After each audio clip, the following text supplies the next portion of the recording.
Hey guys, welcome to Recipes Tested. I'm Brianna Robinson, and today I'm going to be making a smoky grilled cantaloupe. And I'm excited for this one. Cantaloupe is one of those foods that like instantly brings me back to my childhood. I had this really fat cat growing up named Tom. He used to eat cantaloupe, and so I have a lot of fond memories feeding this animal this fruit. And so I saw this recipe on Pinterest and I really wanted to make it just to kind of give me a little bit of nostalgia. And so the link will be in the bottom below for the direct link to the recipe. So if you want to see how this cantaloupe turns out, just keep watching and I'll get testing.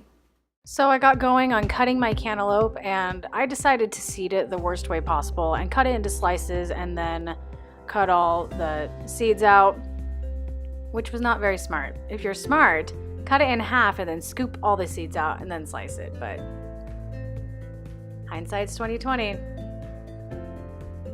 And then I did keep the skin rind thing on the melon. And once that was done, I just sprinkled on my smoked paprika on both sides of the cantaloupe. And then I went to my grill and just put it on. And I had it on medium-high heat. And then once I got some marks, I just flipped it, and the fruit did start to stick a little bit to the bottom. So it did cause a little bit of smoking, but I think that's my fault because I didn't spray my grill before I put the fruit on.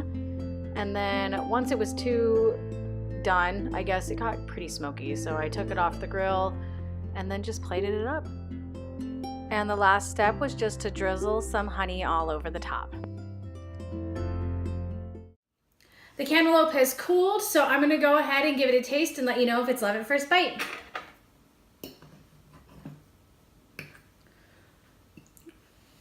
It smells very smoky. Ooh, a little too smoky. Oh, wow. Oh, it's like overwhelming smoke flavor in my mouth.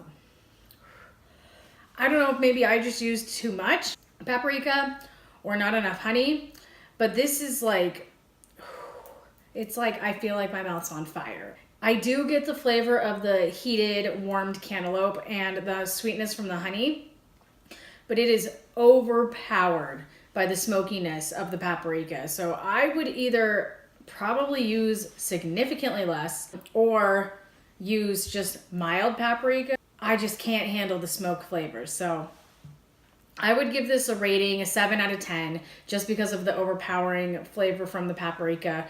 But the heated cantaloupe's really good. I honestly would have never have thought to grill cantaloupe just because we always just eat it fresh. Yeah, so let me know if you guys make this and what else you guys want to see. And thanks for watching. Don't forget to subscribe, and I'll catch you on my next video.